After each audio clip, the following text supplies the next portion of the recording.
Assalamualaikum warahmatullahi wabarakatuh. Perkenalkan, nama saya Ziza Rahmayani dari kelas TBI 2 ANIM 206 15 10 17. Saya akan membawakan cerita karya Ahdiat Kami Harja yang judul bukunya itu Kesan dan Kenangan. Di dalam buku ini tuh bukan cuma ada satu cerita kayak novel-novel biasanya, tapi di sini tuh di dalam buku ini tuh ada 19 judul cerita. Aku mau ngasih tahu ke kalian ada judul apa aja. Pertama itu ada Jembatan Hati ke Hati, terus di Grand Canyon, Christine, Tiang-tiang Sederhana, Sebatang yang Patah, Buih Memutih di Niagara, Pertemuan di Museum, Politik di Bawah Lentera, Kisah Malti, Kalah Sambil Tersenyum, Pelayan Lift, Si Pemabok, Jensen Orang yang Diramal, Van Buren dan Gadis Desa, Si Ayah Menyusul, Alfa Si Gadis Kecil, dan terakhir Manusia dan Anjing. Dari ke-19 judul cerita yang di sini, aku mau bawain satu cerita. Judulnya tuh Rose di Grand Canyon. Pakai bahasa Inggris ya. Sesuai dengan judulnya, teman-teman pasti tahu kan, judulnya aja tuh Rose di Grand Canyon. Pasti kalian udah tahu siapa pemerannya, siapa tokohnya. Tokohnya itu Rose, teman-teman. Rose itu seorang wanita parubaya, dia tuh udah punya suami. Langsung aja aku ceritain pakai bahasa aku sendiri tapi ya teman-teman, nggak pakai bahasa baku. Maaf. Jadi pertama kali mereka bertemu itu di sebuah toko oleh-oleh di Grand Canyon, bukan Grand Canyon yang ada di Indonesia, tapi ini tuh tempatnya tuh di luar, itu di kota Paris, New York ya, sekitaran itu. Terus mereka cuma ketemu doang, nggak ngobrol gitu. Terus habis itu mereka nggak ketemu lagi. Mungkin ini sebuah takdir atau emang alur dari si penulis yang bawain cerita ini. Mereka ketemu lagi di dalam bus yang menuju ke sebuah tempat pariwisata. Jadi Rose tuh ngeberhentiin bus, Rose berdiri di halte bus, terus dia naik, habis itu dia duduk di samping pria itu, pria yang tidak diberitahukan namanya oleh si penulis cuma ngasih tahu aku. Berarti penulis pakai sudut pandang orang pertama. Terus duduk di samping kursi si pria itu yang kebetulan lagi kosong, dan mereka ngobrol-ngobrol, mereka kenalan.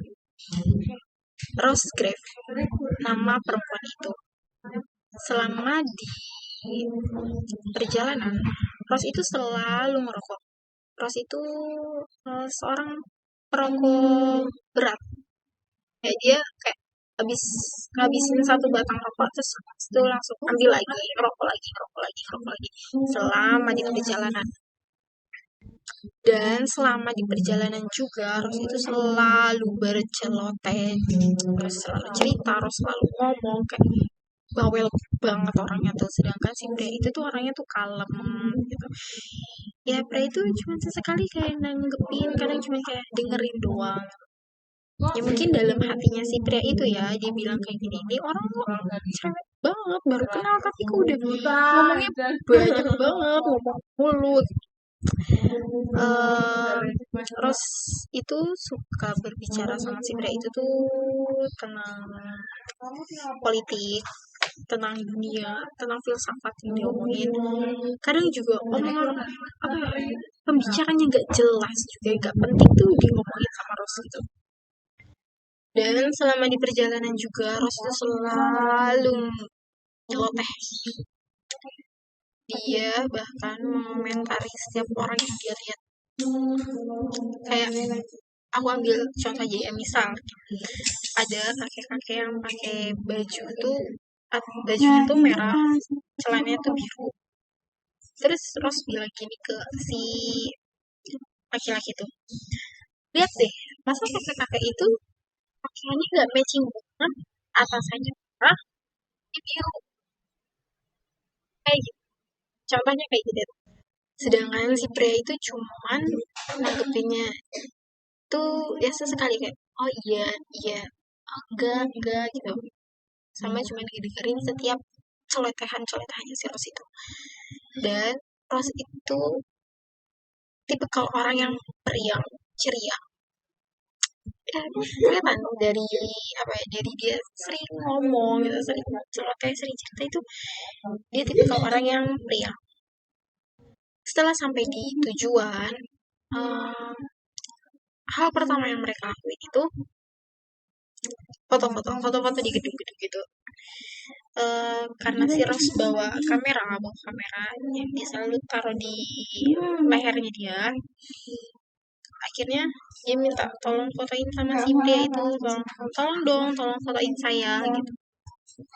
Oh ya, aku lupa bilang ke kalian kalau misalkan tujuan mereka itu sama, ya sama-sama ke kota itu, jadi ya sekalian aja lah ya jalan-jalan bareng. Jadi si Rose itu minta tolong fotoin di gedung-gedung itu. Ya namanya cewek ya, kalau misalkan kurang bagus pasti minta difotoin lagi gitu. Terus pas dilihat hasilnya, ulang, akunya kurang ke tengah gitu. Coba taruh aku di tengah-tengah antara gedung ini sama gedung ini. Itu cewek ya guys, emang ribet ya. Dan setelah foto, terus menawarkan diri ke pria itu, ayo kamu sana foto, nanti aku fotoin. Si pria itu nolak, nggak mau gitu. Loh kenapa? Aku udah tua, untuk apa aku foto? Lah, foto kan nggak harus memandang umur gitu, kata Ros. Udah sana foto, nanti aku fotoin. Terus ya udah difoto. Terus kata Ros, ya udah nanti aku kirim ya fotonya ke kamu. Nanti kita tukeran nomor. Cuman sampai sekarang itu foto nggak dikirim-kirim sama Ros. Selanjutnya, pria itu mengajak Ros untuk melihat tari-tarian India. Ya, tari-tariannya menarik. Pria itu suka sama tari-tariannya. Cuman, Ros nggak suka. Ros kayak, ini tarian apaan sih? Nggak jelas banget gitu. Terus, yaudah Ros langsung kabur. Pria itu bingung dong. Loh, kenapa? Kok Ros tiba-tiba jadi bad mood, anut jadi bukan Rose yang dia kenal gitu, bukan kayak Rose yang pertama kali dia ketemu gitu, Rose si periang yang bawel yang heboh, tapi ini enggak banget. Rose itu jadi pemurung, ya pemurung. Akhirnya pria itu menghampiri Rose, ngikutin Rose. Pas di tempat itu Rose ngerokok, yang Rose ngerokok lagi sambil bersiul. Terus dalam hati si pria itu mau nanya, ini lagu apa, kayaknya enak gitu. Cuman dia urungin karena takutnya Rosnya tuh ngomel-ngomel lah. Kan kalian tahu ya kalau perempuan kalau misalkan lagi bad mood ditanya kayak gitu malah makin jadi. Jadi lebih baik si pria itu malah diam aja. Akhirnya Ros yang membuka pembicaraan. Ros nanya, Tuan, kamu tahu nggak lagu ini gitu? Terus kata si pria itu enggak. Emang apa judulnya gitu. Terus Ros bilang judulnya itu sebentar. Judulnya itu Keep Your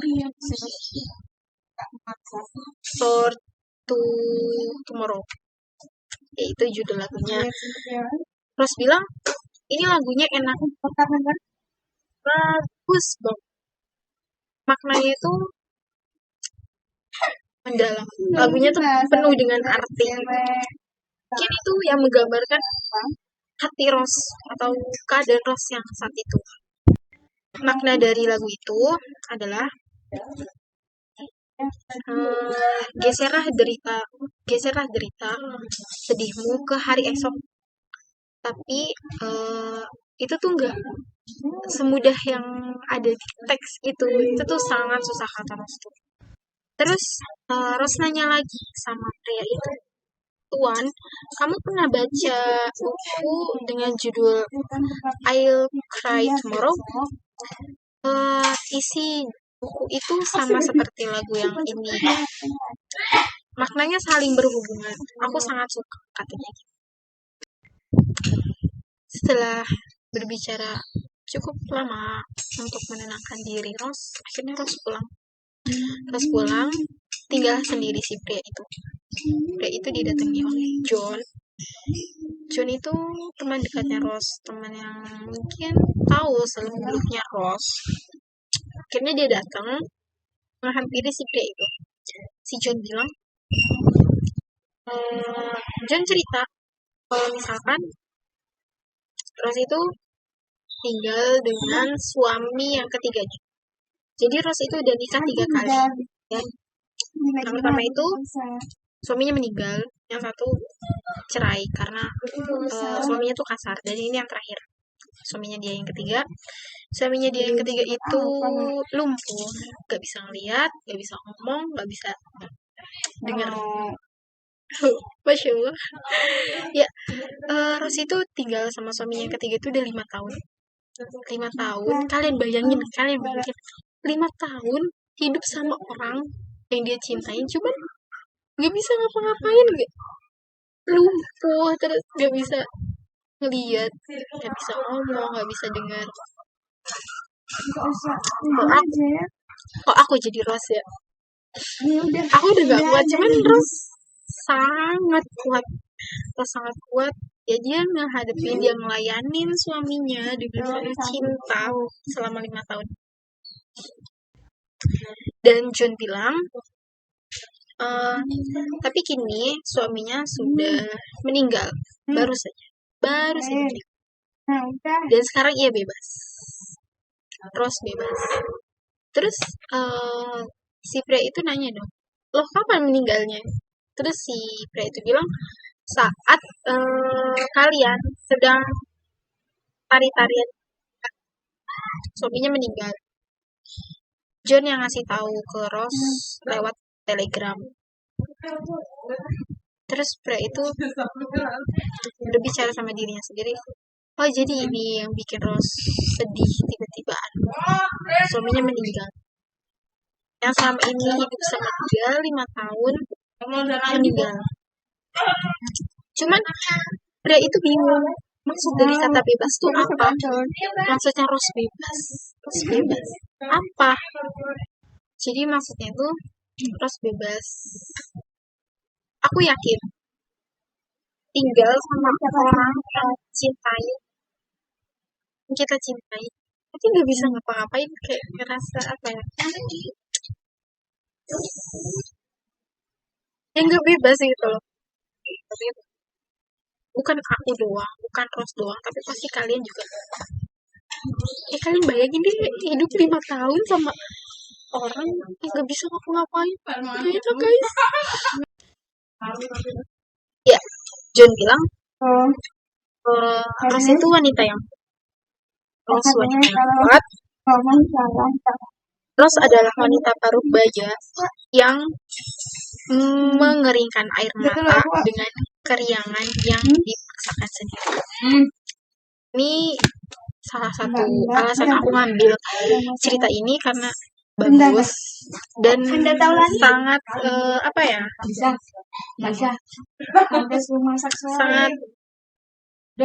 berhubungan sama kita. Ya kan, pasti kita menyembunyikan kesedihan kita lewat keceriaan kita, lewat tingkah laku kita yang lucu. Aku yakin. Jadi aku ngambil cerita ini karena emang berhubungan sama kehidupan kita. Ya.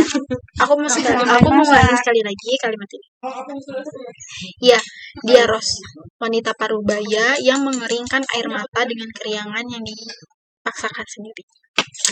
Bagus kan ceritanya? Kalian harus baca. Mungkin itu aja yang bisa aku ceritain. Mungkin kalian juga kurang bisa ngebayangin mungkin ya. Karena aku ceritanya itu pakai bahasa aku sendiri. Ya berharap banget kalian bisa paham sama apa yang aku ceritain. Dan semoga kalian bisa baca cerita Rose di Grand Canyon ini. Terima kasih. Wassalamualaikum warahmatullahi wabarakatuh.